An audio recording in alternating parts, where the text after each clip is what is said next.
새로운 10년을 위한 해양 금융 설계, 지속가능 블루 경제 금융 세션에 오신 여러분을 환영합니다. 저는 유넵 FI에서 지속가능 블루 경제 워크스트림 리드를 맡고 있는 데니스 프리치입니다. 오늘은 해양과 해양 건강이 금융기관 및 사회에 왜 중요한지에 대하여 논하는 시간을 갖도록 하겠습니다. 이 주제에 대한 논의를 하기 위해 매우 훌륭한 패널리스트들을 모셨습니다. 오늘의 패널 토론자들을 환영해 주시기 바랍니다. 지속가능 경제와 관련하여 지금 하시고 계신 일들을 설명해 주실 텐데요. 세계자연기금에서 시푸드 파이낸스 시니어 프로젝트 프로그램 매니저를 맡고 계신 루시 홈스님, 아시아개발은행에서 오션 파이낸스 이니셔티브 프로그램 매니저를 맡고 계신 멜리사 월시 박사님, 중국 공상은행 시니어 매니저이신 프랜시스 첸님, 그리고 도쿄 마린홀딩스의 미츠노 이나다님께서 참석하셨습니다. 간단히 배경 설명을 드리자면 해양은 거대한 지구 생태계입니다. 지구의 70% 이상을 차지하고 모든 생명체의 80%가 살아가는 곳입니다. 그뿐이 아니죠. 해양은 글로벌 기후를 조절하고 최대 자연 카본 싱크 역할을 하며 우리가 숨쉬는 산소의 절반을 생산합니다. 해산물과 기타 해양 생물은 30억 인구의 1차 단백질 원입니다. 산호초와 맹그로브림은 폭풍과 홍수로부터 해안 공동체를 보호해주는 천연 배려 역할을 합니다. 이 모든 상품, 서비스, 경제 활동들은 해양에서 유래되며 GDP로 환산 시 세계 7위의 경제 규모와 맞먹는 것으로 추정되고 있습니다. 글로벌 경제는 건강한 해양에 좌우됩니다. 안타깝게도 인류의 활동은 이미 해양 환경의 3분의 1을 심각하게 바꿔놓았습니다. 이로 인해 기후, 생물 다양성, 자연 손실의 3중 위기뿐만 아니라 오염과 폐기물 문제까지 초래되었습니다. 이러한 위기는 자연과 사회에 심각한 위협을 가하면서 간과하기 쉬운 경제 손실로까지 이어집니다. 이러한 주제는 은행, 보험사, 투자기관들의 활동에 매우 유관한 주제입니다. 지난 몇 달간 전 세계 언론에서 다룬 내용들만 봐도 잘 알 수 있습니다. 모리셔스 해안 기름 유출 사고, 베이루트항 폭발 사고, 불법 남획 등의 사건들을 그간 언론을 통해 접한 바 있습니다. 해양산업의 관리 부실, 해양에 부정적인 영향을 미치는 경제활동을 언론에서 많이 다루고 있고 정부, 금융기관, 사회 전반의 주요 관심 사안이 되고 있습니다. 그래서 기존의 관행을 유지하는 것은 더 이상 선택지가 아니라는 것을 알 수 있습니다. 지속가능한 블루 경제는 해양 부문의 비전으로 자리 잡고 있습니다. 현재 상태로 지속가능하지 않은 기존 해양 산업, 가능하면 전환을 하기 위한 재원 조달이 필요한 부문의 비전이 되고 있습니다. 이미 방향 설정을 제대로 한 부문들이 있습니다. 그러나 그 경우에 지속가능한 비즈니스 모델을 확대해야 합니다. 이는 환경적인 차원의 도전 과제뿐만 아니라 경제적 기회이기도 합니다. 지속가능한 블루 금융을 의사결정 과정에 내재화하고 고객과 이런 문제에 대하여 대화를 나누면 금융기관들은 지속가능한 해양 산업을 이끌 수 있는 고유한 기회를 갖게 됩니다.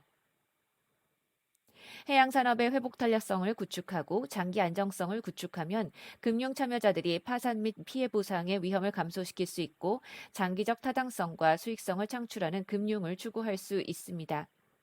이러한 이유로 유넵 FI의 지속 가능 블루 경제 금융 이니셔티브는 은행, 보험사, 투자자들과의 협력을 통해 글로벌 금융 산업에서 해양 건강을 지원하는 지속 가능 금융 관행이 주류 활동으로 자리 잡을 수 있도록 노력하고 있습니다. 저희는 지속가능 블루 경제 금융 원칙 이행을 지원하고 있습니다. 이는 SDG 14인 해양 생태계 보호에 직접적으로 기여하는 활동으로 자본의 흐름을 유도하는 것을 목표로 하는 원칙입니다. 이는 지속가능 블루 경제 금융을 위한 세계 최초의 가이딩 프레임워크이며 PRB, PRI, PSI 등 기존의 원칙 및 프레임워크에 정합되어 있습니다. 이러한 원칙의 모멘텀에 기초하여 60개 이상의 회원과 함께 저희는 최초로 지속가능한 블루 경제 금융을 위한 실용적인 툴킷을 발표했습니다. 이를 통해 금융 의사 결정자들이 환경 및 사회 리스크 및 영향을 회피하고 저감할 수 있는 방법을 찾을 수 있고 5개의 해양 부문에 걸쳐 최대한의 기회를 창출하는 방법도 발견할 수 있습니다. 이 지침에서는 베스트 프랙티스를 추구할 만한 활동들을 자세하게 분류하여 제시하고 있습니다. 또한 어떤 활동들에 이의를 제기해야 하는지, 자연 훼손을 하기 때문에 재원 조달을 완전히 피해야 하는 활동들이 무엇인지에 대해서도 자세히 제시합니다. 더 많은 정보를 원하신다면 스크린 하단을 보시면 지침을 다운로드 받으실 수 있는 링크가 있습니다. 패널 토론을 진행하기 전에 우선 도쿄 마린 홀딩스의 대표님의 간단한 인사 말씀을 듣도록 하겠습니다.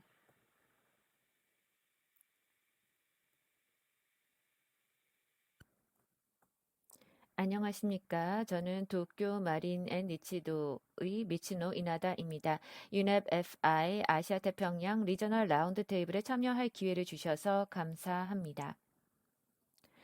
코로나19와 다양한 재난으로 인하여 어려운 처지에 놓이신 모든 분들께 진심으로 위로의 말씀을 전합니다. 여러 어려움에도 불구하고 비대면 라운드 테이블에 참여해 주셔서 감사합니다. 해상보험사로 1879년에 설립된 이후 저희는 보험을 통한 사회경제 개발 지원을 꾸준히 해왔습니다. 특히 최근 몇 년간 해상풍력 발전 보험에 집중해 왔습니다. 오늘 저희의 그린 기프트 프로젝트와 맹그로브 조림 프로젝트를 지속가능 블루 경제의 사례로 소개를 드리고자 합니다.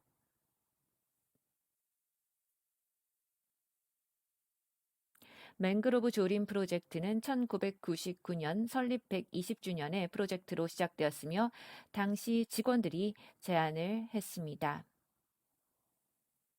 10년 후인 2009년 이 프로젝트는 그린 기프트 프로젝트로 발전하였고 정책 입안자와 함께 환경을 지킨다는 개념을 기초로 하였습니다.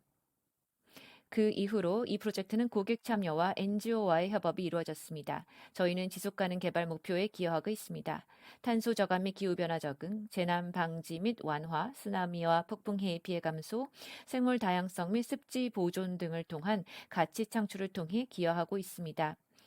그린 기프트 프로젝트는 시민사회 조직 및 지역사회와 함께 가치를 창출하는 것을 목표로 하고 있습니다. 정책 입안과는 종이 없는 계약서를 추진하여 종이 사용을 줄여 절약한 부분을 동남아 지역을 중심으로 해외 맹그로브 조림 프로젝트에 사용하였고 또한 일본의 플래닛 겐키 프로젝트라는 환경보호 활동에 사용하였습니다.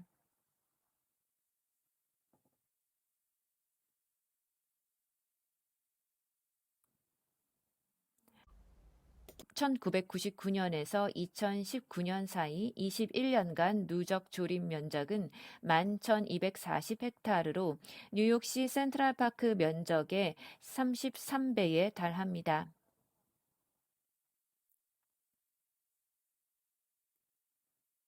2019년에는 조림된 맹그로브를 통해 이산화탄소 13만 톤을 흡수 및 고정하였습니다.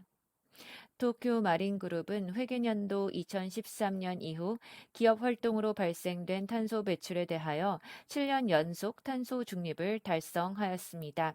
현재 스코프 1, 2, 3 카테고리 1356에 해당합니다. 제3자 기관인 미쓰비시 연구소가 위탁한 설문조사를 실시한 결과 20년간 맹그로브 조림을 한 결과를 파악했는데요. 1999년에서 2018년까지 누적 총량 기준 125만 톤의 CO2를 고정하였고 1,185억 엔의 경제적 가치를 창출하였으며 약 141만 명에게 영향을 주었습니다.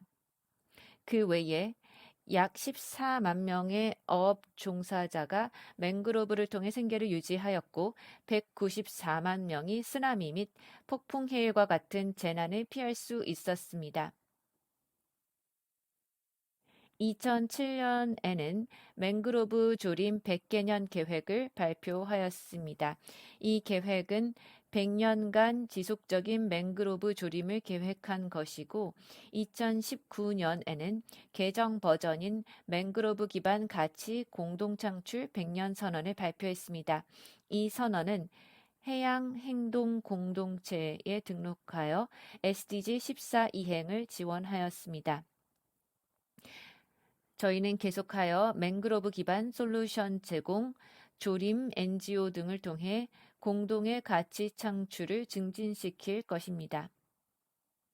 SDG 14를 달성하기 위해 모든 이해 당사자는 비전을 공유하고 다양한 지역과 일정에 걸쳐 노력을 조율해야 합니다. IUCN의 자연 기반 솔루션의 글로벌 기준과 UNEP FI의 지속가능 블루 경제 접근법 및 원칙도 유용합니다. 저희의 그린 기프트 프로젝트 및 맹그로브 조림 계획 사업은 그린과 블루의 가치를 공동 창출함으로써 SDG 14 달성에 기여하는 이니셔티브입니다. 이 이니셔티브를 100년간 추진함으로써 성장의 선순환 및 글로벌 사회 이슈 해법 창출에 기여하게 될 것이며 이로써 보다 나은 사회를 미래 세대에게 물려주는 책임을 다하게 될 것입니다. 마지막으로 맹그로브 조림에 관한 영상을 보여드리고자 합니다. 잘 봐주시고 경청해 주셔서 감사합니다. 저희의 경험을 통해 맹그로브 조림이 다양한 문제 해결에 기여할 수 있다는 점을 이해하고 이를 가능한 많은 사람들에게 알리고자 합니다. 맹그로브 조림은 지구의 미래를 위한 보험이라고 생각합니다. 지속 가능한 인류, 지구 사회를 위한 것입니다. 여러분과 함께 가치를 창출하고 인류, 지구, 지역사회를 위하여 앞으로 100년간 지속적으로 공헌하고자 합니다.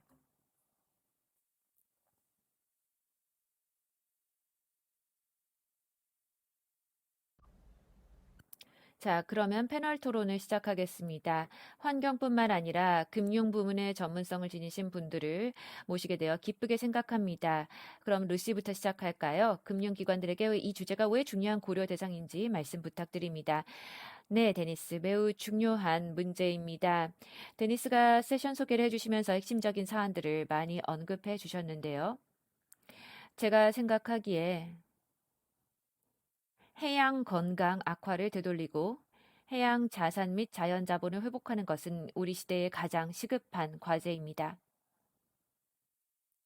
해양은 이에 의존하는 인류, 사회, 기업, 그리고 또 기업에 투자하는 금융기관에 매우 중요합니다. 아까 말씀하셨듯 해양은 세계 7대 경제 규모를 가지고 있습니다.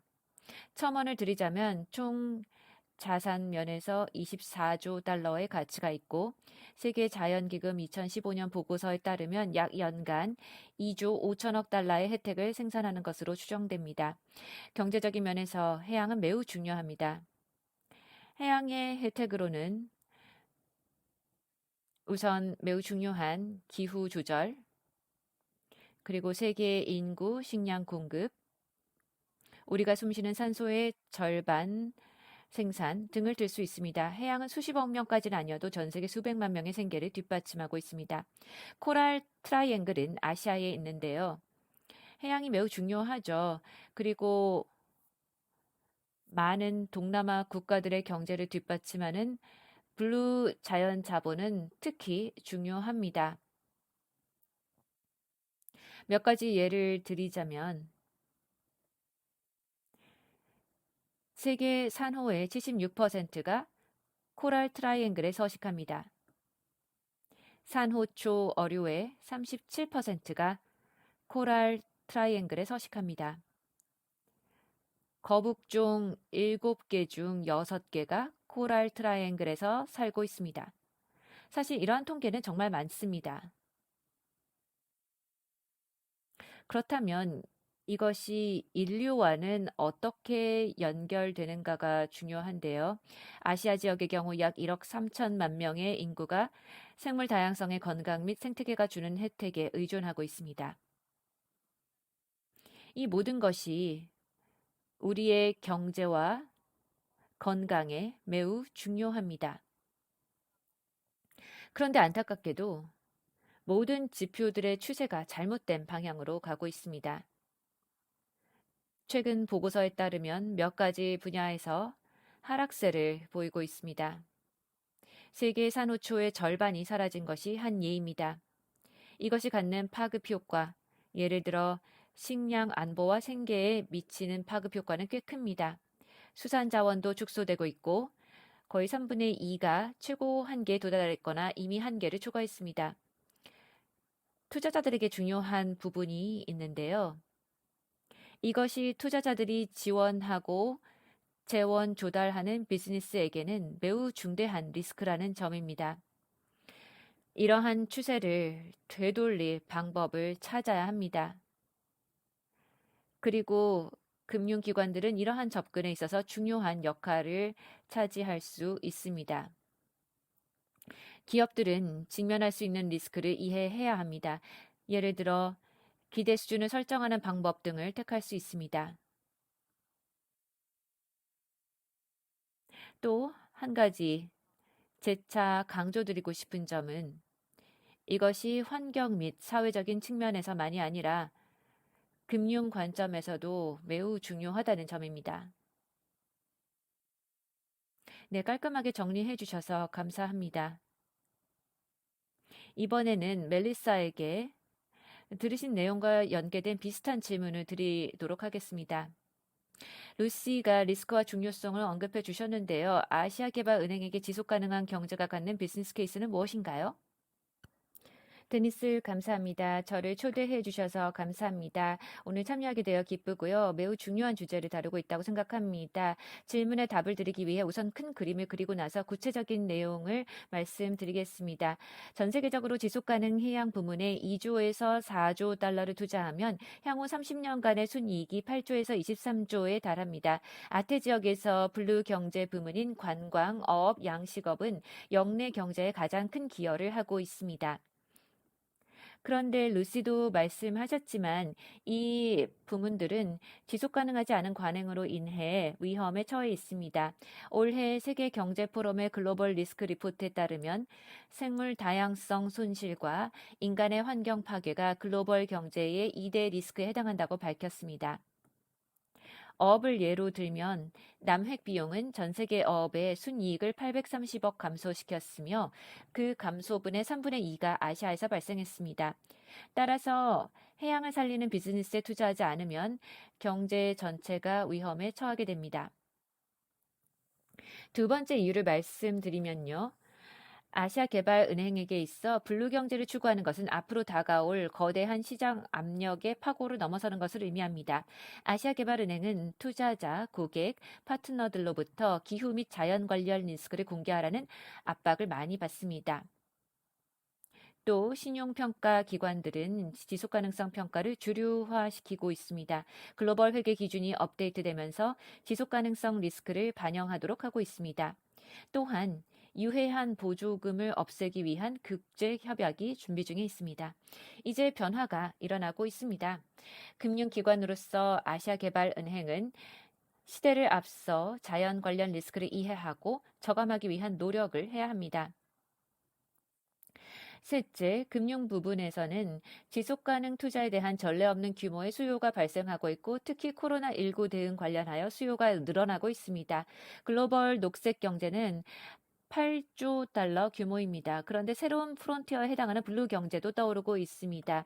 아시아개발은행은 새롭게 부상하는 블루 경제 부문을 조사하고 있으며 수많은 신규 투자 기회가 포착되고 있습니다.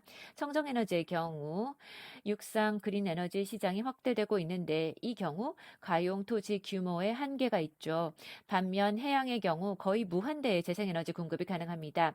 해상 풍력만으로도 현재의 전 세계 전력 소비의 23배에 달하는 전력을 공급할 수 있습니다. 새로운 기술 투자 예는 그 외에도 많습니다. 아시아개발은행은 유럽우주기구와 키라바스 같은 도서 국가의 최첨단 어업 시행 제품을 공급하기 위해 협력하고 있습니다.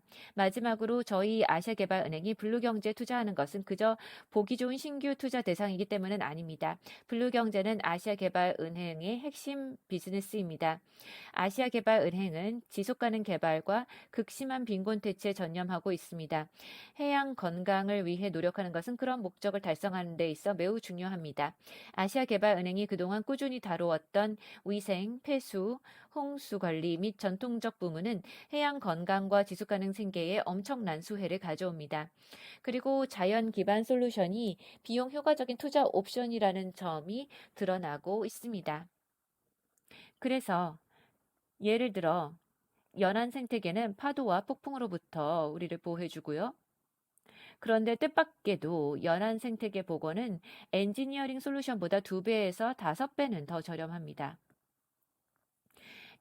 프로젝트 지속가능 블루 경제 비즈니스 케이스가 매우 강하고 건강한 해양이 역내 번영의 핵심적이기 때문에 2019년 아시아개발은행은 건강한 해양 및 지속가능한 블루 경제 행동 계획을 출범하였습니다.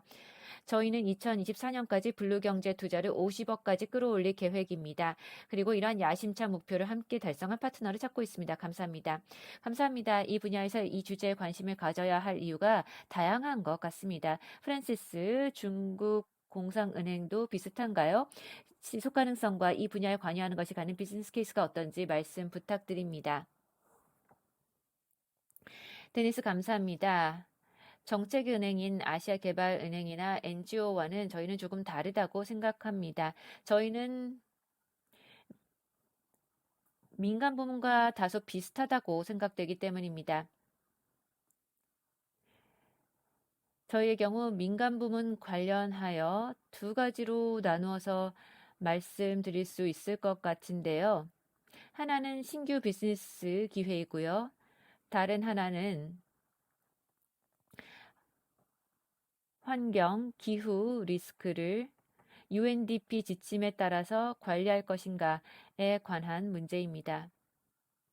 제가 비즈니스 기회를 말씀드리는 이유는요.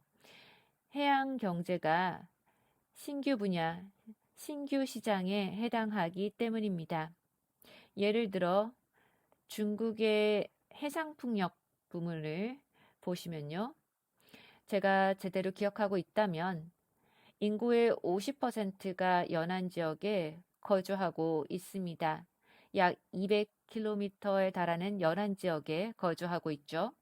이렇게 인구의 50%가 연안에 집중되어 있고 산업, 공장이 집중되어 있으며 그에 따라 전력 사용량도 많습니다.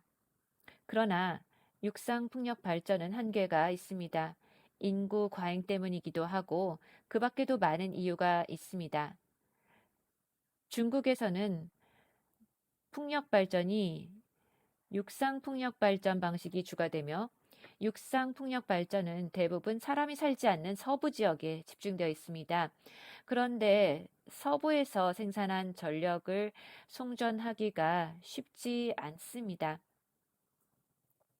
그래서 해상 풍력을 고려할 수 있는데요. 중국의 연안 지역이 있는 중국해는 풍력 발전소가 있는 전 세계 그 어떤 곳보다 굉장히 자연 환경이 풍요롭습니다.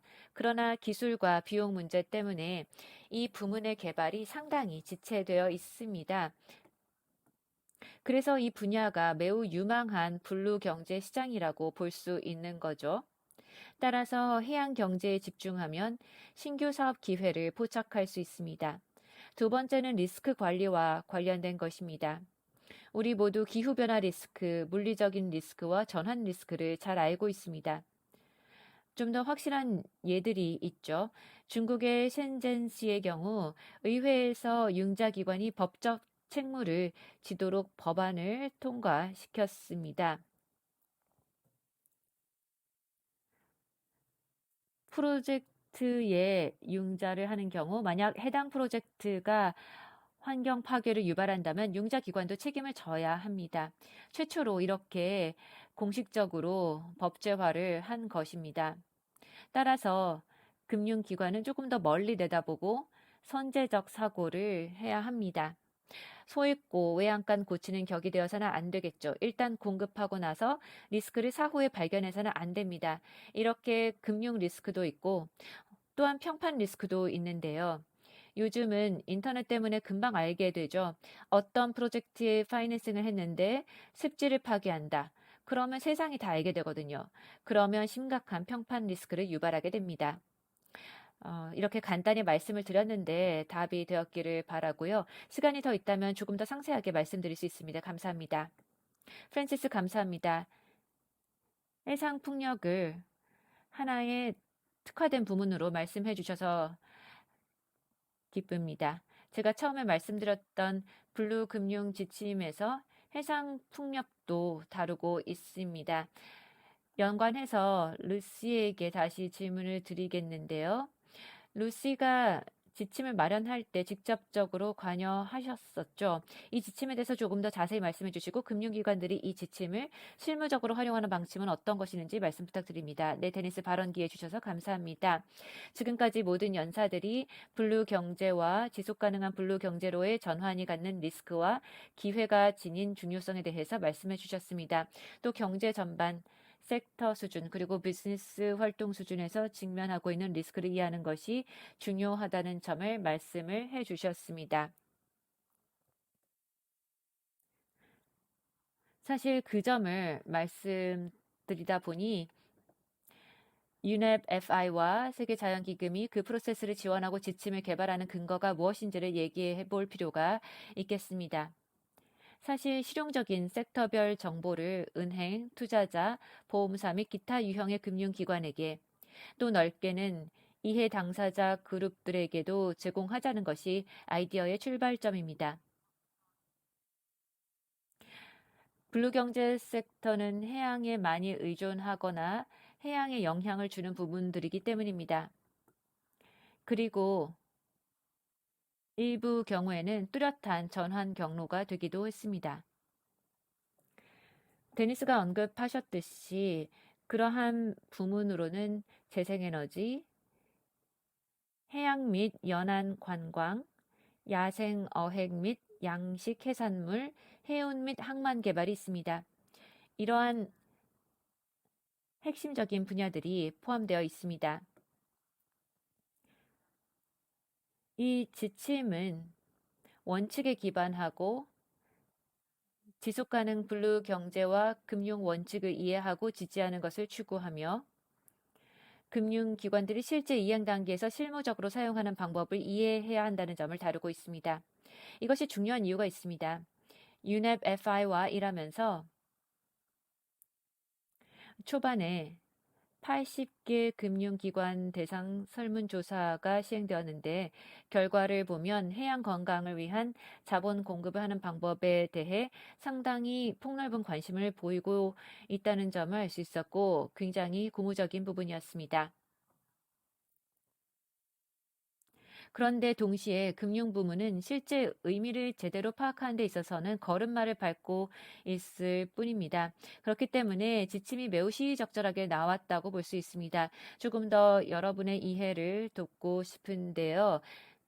일단 이 지침은 다운로드 가능하시고 이 지침은 두 가지 요소로 구성되어 있습니다. 우선 섹터별 분석을 한 보고서가 있습니다. 각 섹터별로 실질적인 영향을 기술한 부분이 있는데 매우 간명하게 어떻게 특정한 활동이 환경 및 사회적 영향을 발생시킬 수 있는지가 설명이 되어 있습니다.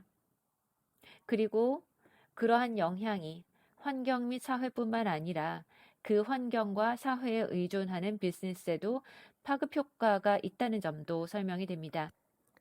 두 번째 요소는 부록입니다. 부록은 다운로드 받으실 수 있는데요. 이 부록이 실질적인 지침에 해당하고 이 안에는 저감 전략의 상세한 내용이 담겨 있습니다. 이것을 각 기업들이 보고 리스크를 최소화하거나 저감하고 기회를 극대화하는 데 활용할 수 있습니다. 이 안에는 세 가지 카테고리가 명시되어 있습니다. 데니스가 말씀해 주셨는데요. 제가 다시 짚어보도록 하겠습니다. 일단 교통신호 시스템이 있습니다. 각 섹터별, 각 섹터 내 활동별로 특정한 리스크 존재 여부에 따라 금융기관들이 취할 수 있는 조치를 반영하는 것입니다.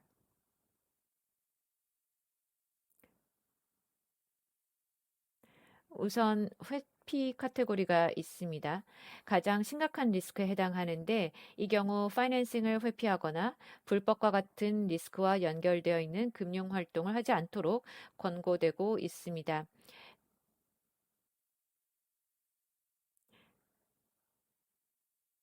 그리고 반대편에 있는 것이 바로 모색 카테고리입니다. 기회에 해당하는 측면이죠. 어떤 유형의 핵심 사업 분야, 활동, 비즈니스 모델이 좋은 투자 대상인지, 리스크 관리 면에서 미래 투자 가치가 있는지를 탐색하고 각 섹터별로 향후 어떤 방향으로 가는지를 이해하며 문제 해결을 위해 필요한 것이 무엇인지를 알아보는 것입니다. 그리고 중간에 있는 것이 가장 큰 카테고리가 챌린지 카테고리입니다. 금융기관들이 고객, 포트폴리오, 기업들과의 관계 구축 방법을 이해하도록 돕는 것입니다.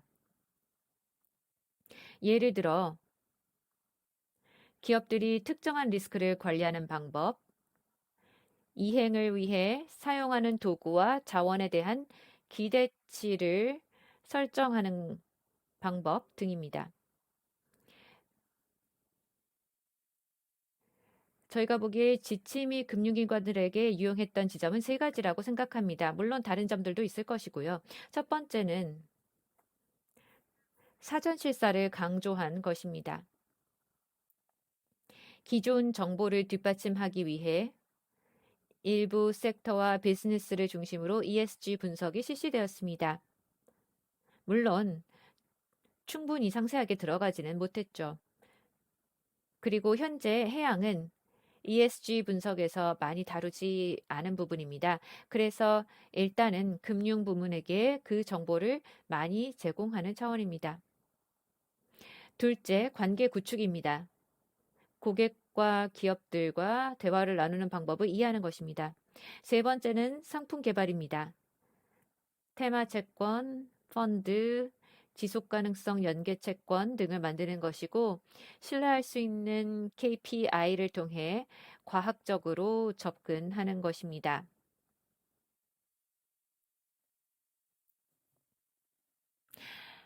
네, 감사합니다, 루시. 오늘 해당 분야 두 분의 전문가를 모셨습니다. 멜리사, 아시아개발은행 ADB가 지속가능 경제 금융 원칙을 어떻게 이행하고 있고 이를 위해 지침을 어떻게 활용하고 있나요? 네, 데니스 감사합니다. ADB는 이 원칙에 서명한 것을 무척 자랑스럽게 생각하며 이 원칙을 우리의 투자 의사결정에 체계적으로 내재화하기 위하여 많은 노력을 기울이고 있습니다. 루시가 방금 말씀하신 지침은 최근에 도입이 되었는데요. 그 이전에도 14개의 대원칙을 검토하면서 어떻게 적용할지를 고민하고 있었습니다. 그 부분에 대한 설명부터 시작해 보도록 하겠습니다. 첫 번째와 두 번째 원칙은 해양 생태계를 보호하고 국제 프레임워크를 준수하는 것에 관한 것입니다. ADB는 매우 강력한 세이프가드 시스템을 갖고 있습니다. 이에 따라 환경 파괴 가능성이 있는 프로젝트를 걸러냅니다. 또한 ADB에서 하는 모든 투자가 기후 금융에 관한 합동 MDB 프레임워크에 부합되도록 하고 있습니다. 그래서 모든 투자 시 기후 문제에 대한 인식을 하여야 하고 재생에너지로의 전환을 지원해야 합니다. 또한 ADB에 매우 중요한 것이 다섯 번째 포용성 원칙입니다. 저희는 개도국 회원국 및 도서 및 연안 공동체와 긴밀한 파트너 관계를 구축하여 ADB가 하는 모든 블루 경제 관련 투자가 취약한 공동체를 돕고 여성들에게 일자리를 제공하며 여성의 경제적 힘을 키울 수 있도록 하고 있습니다.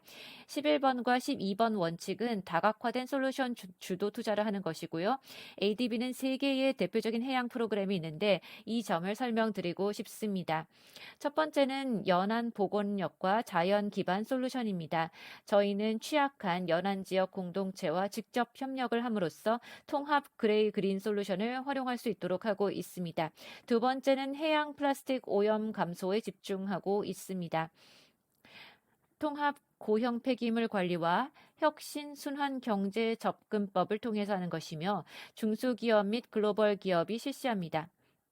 세 번째는 해양 금융과 블루 경제에 관한 것으로 혁신적인 재정 메커니즘 구조 투자를 통해 영내 블루 경제를 확대하는 것입니다. 마지막으로 강조하고 싶은 부분은요, 바로 일곱 번째 투명성 원칙입니다. 이 원칙은 ADB에게 매우 중요합니다. ADB의 블루 경제 투자의 완전한 투명성을 보장하기 위해 ADB는 해양 금융 프레임워크를 만들었습니다. ADB 해양 금융 프레임워크는 지속 가능 블루 경제 금융 원칙과 정합되는데 ADB가 펀딩하고 50억 달러 약정 금액에서 검토할 프로젝트 유형에 대해 매우 상세한 기준을 담고 있습니다. 해양 투자에 대한 유형 분류를 정의하였고 각 투자 유형에 대한 적격 기준이 제시되고 있습니다. 이러한 프레임워크를 명시적으로 만든 은행은 ADB가 처음인 것으로 알고 있습니다. 이 과정을 통해서 해양으로부터 수혜를 입을 수 있는 경제 부문이 매우 많다는 것을 알게 되었습니다. 그리고 과학적이고 실용적인 기준을 마련해서 블루 경제 투자를 정의할 필요가 있다는 점도 깨닫게 되었습니다. 이 프레임워크를 지속적으로 발전시켜 새로운 그린 및 블루 채권 프레임워크를 만들어 블루 채권 발행으로까지 이어지도록 할 것입니다. 첫 블루 채권 발행은 2021년 3분기로 예상하고 있으며 최대 5억 까지 기대하고 있습니다. 다음 단계로 ADB는 최근 발표된 지침을 시범 운영하고 금융기관들과 긴밀한 협력을 통해 이 지침이 투자 의사결정 과정에서 어떻게 적용될 수 있고 우리의 해양 금융 프레임워크와 어떠한 상호작용을 일으키는지를 검토해 보려고 합니다. 감사합니다. 멜리사 매우 흥미로운 말씀을 해주셨는데요. 그 부분을 조명해 주셔서 감사합니다. 이제 우리는 여러 금융기관 전반에 걸쳐 지침의 권고사항들을 현장 테스트해보는 단계에 와 있습니다. 프랜시스, 중국 기관 중에서 공상은행은 UNEP FI 이니셔티브에 참여하는 첫 기관인데요. 왜 참여하였고 최근 발간된 지침이 이 원칙들을 이행하는 데 어떻게 도움이 되었는지 말씀해 주시겠습니까? 데니스 감사합니다.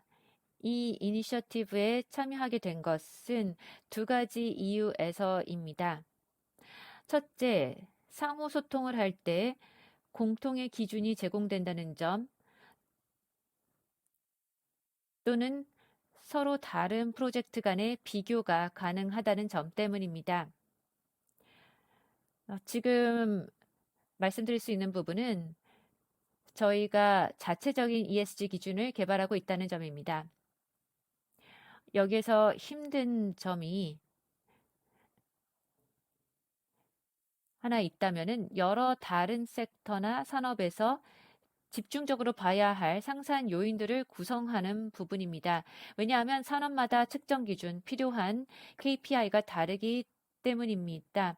블루경제 KPI는 아직 충분히 발달되지 못했기 때문에 이미 많이 발전한 산업들 대비해서 KPI를 많이 개발해야 하는 상황입니다. 그래서 저희가 참여한 이 지침은 상당히 도움이 됩니다.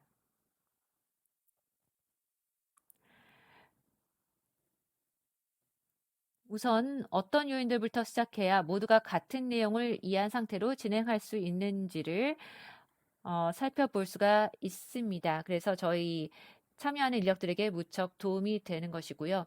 지금까지는 100명이 있으면 100개의 기준이 있는 격이어서 그런 상황이 발생하지 않도록 해야겠죠. 그리고 또 다른 이유가 있는데 내부적으로 비즈니스 전략과 관련하여 사용하기에 유용하다는 점입니다. 저희의 핵심 비즈니스 전략 중 하나는 중국에서 수익성 있는 인프라에 집중하자는 것입니다. 예를 들어 20년 전에는 중국의 주요 도시 중 절반은 도시 하수를 처리할 능력이 없었습니다. 그래서 하수를 인근 강과 바다에 바로 버려서 오염 및 각종 문제를 야기했죠. 그래서 지난 20년간 이런 인프라의 재원 조달이 필요했습니다. 언제나 저희 전략에 자리 잡고 있던 것이 바로 이 부분입니다. 제가 수익성 있다라고 말씀을 드릴 때는 인프라가 자체적으로 현금 흐름을 갖고 합리적인 수준의 보조금을 받고 자체적으로 운영이 가능한 수준을 달성하는 것을 의미합니다. 따라서 물과 관련된 인프라가 매우 적합하죠. 폐수 처리 시설의 경우 사용자에게 과금을 할 수 있고 사용자 과금이 소득의 70%를 차지하고 나머지 30%는 정부로부터 받는다면 매우 효과적입니다. 그래서 이러한 인프라 시설들이 핵심 자산으로 자리 잡고 있습니다. 지난 20년간 이러한 프로젝트에 파이낸싱을 했는데 이것이 환경, 사회, 경제에 실제로 어떤 효과를 가져왔는지를 이해해야 합니다. 지침을 통해서 우리의 포트폴리오를 제대로 이해할 수 있는 방법이 제시되고 있고요. 비즈니스 전략과 리스크 관리 전략 면에서 이를 검토할 수 있습니다. 예를 하나 드리겠습니다. 작년에 민간 부문에서 첫 블루 채권이 발행되었습니다. 13개 프로젝트에 대한 블루 채권입니다. 그중 2개는 해상풍력 발전이고 나머지는 물 인프라입니다. 상수도나 하수 처리 시설 관련한 것으로 중국 연안가 지역이 해당됩니다. 지침에서는 이러한 프로젝트를 제대로 검토할 수 있는 방법과 투자자들과 소통할 수 있는 방법을 제공해 주고 있습니다. 블루 채권에 투자한다면 관련 프로젝트가 환경에 어떤 영향을 주는지에 대해 투자자들의 대부분이 이제 제대로 이해할 수 있게 된 거죠.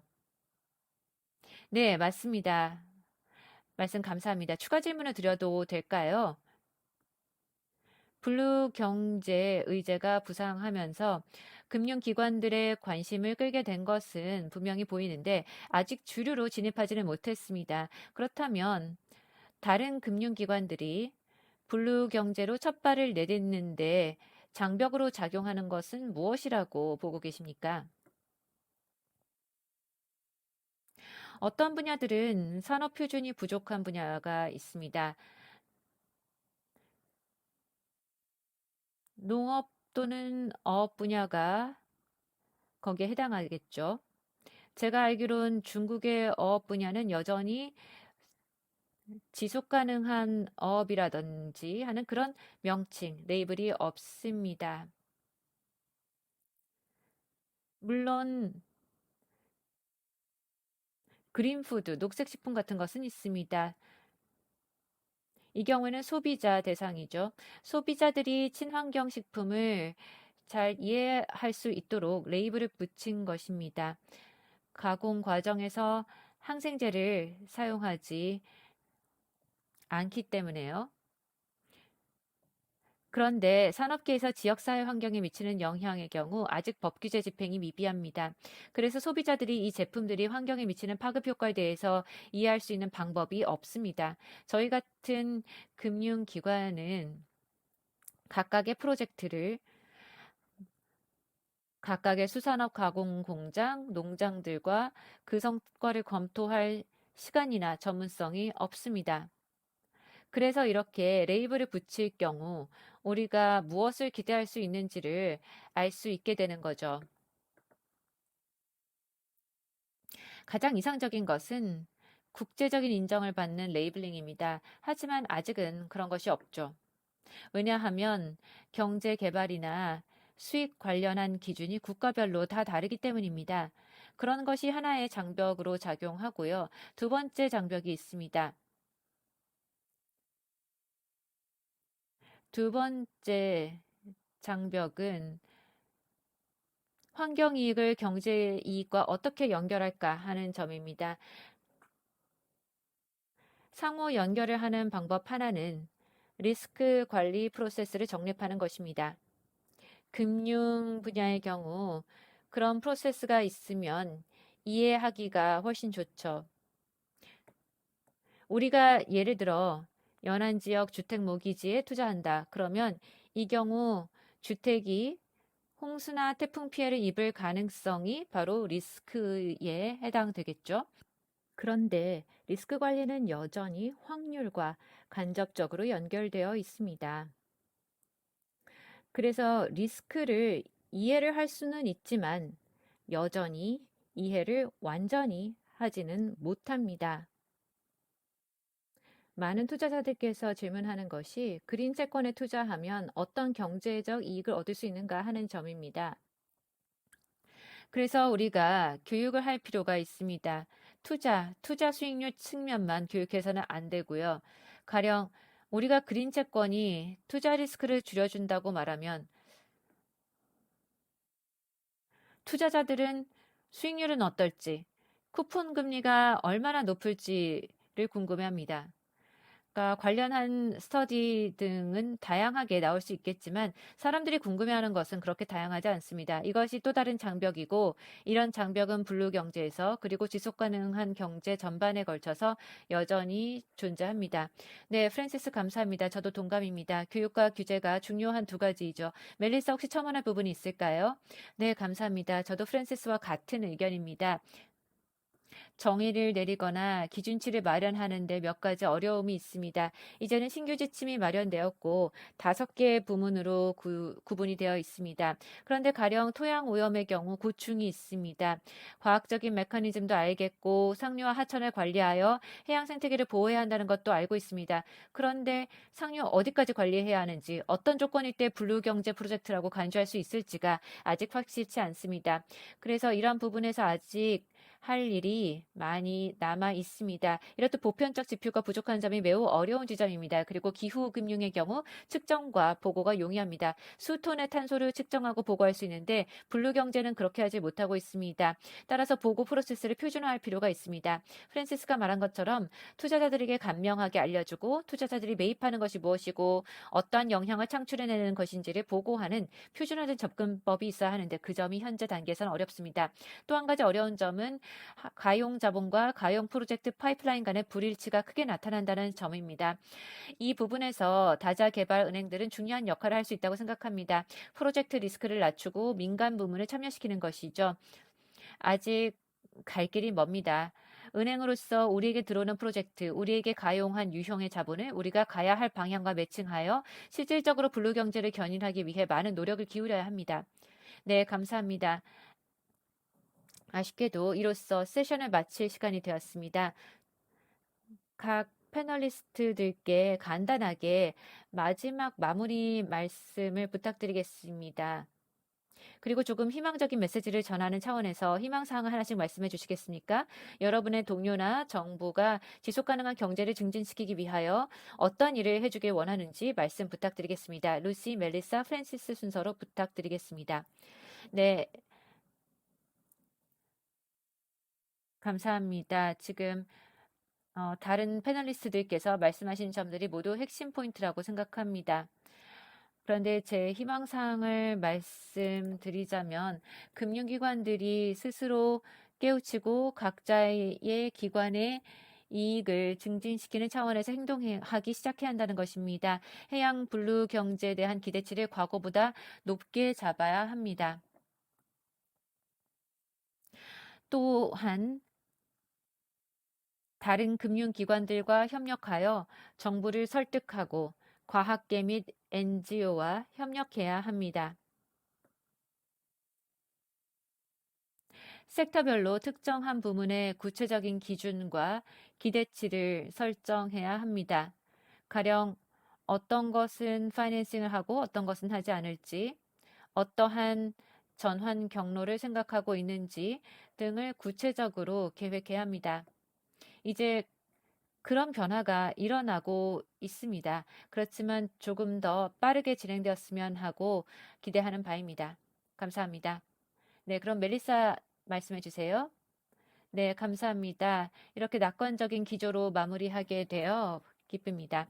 저는 모든 금융기관들이 그들이 하는 투자가 좋은 방향이든 나쁜 방향이든 해양에 어떤 영향을 미치는지를 살펴보면 좋겠습니다. 이제는 해양 투자는 틈새 투자, 소규모 투자로 한다는 생각을 벗어나야 한다는 거죠.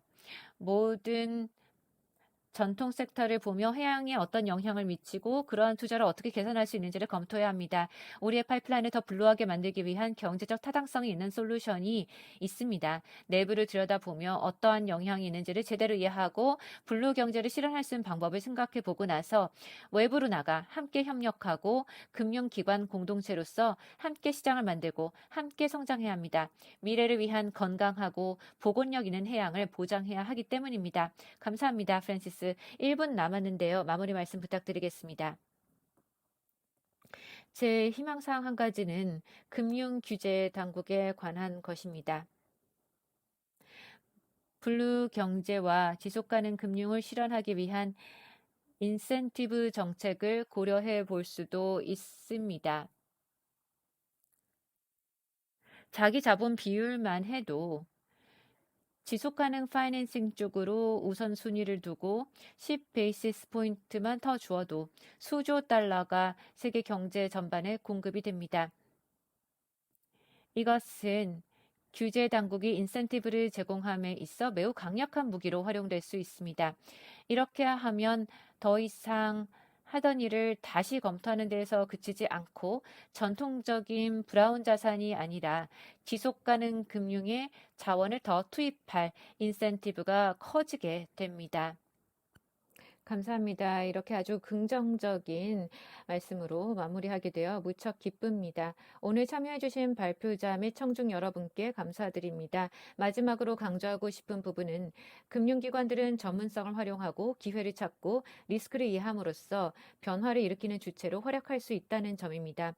우리는 해양과 공생관계에 있습니다. 그리고 기후 문제, 생물 다양성, 오염 문제를 해결하는 데 있어서 건강하고 번영하는 해양이 우리의 강력한 우군입니다. 오늘 패널리스트들께서도 말씀해 주셨듯 저도 오늘 청중으로 듣고 계시는 금융기관들께 부탁을 드리겠습니다. 각 금융기관이 해양 환경에 어떤 영향을 미치는지를 평가하고 지속가능한 성장 경쟁에서 리더십을 보여주시면 감사하겠습니다. 더 궁금한 점이 있으시다면 지속가능 경제 금융 이니셔티브에 참여하시고 언제든지 저희에게 문의해 주세요. 감사합니다.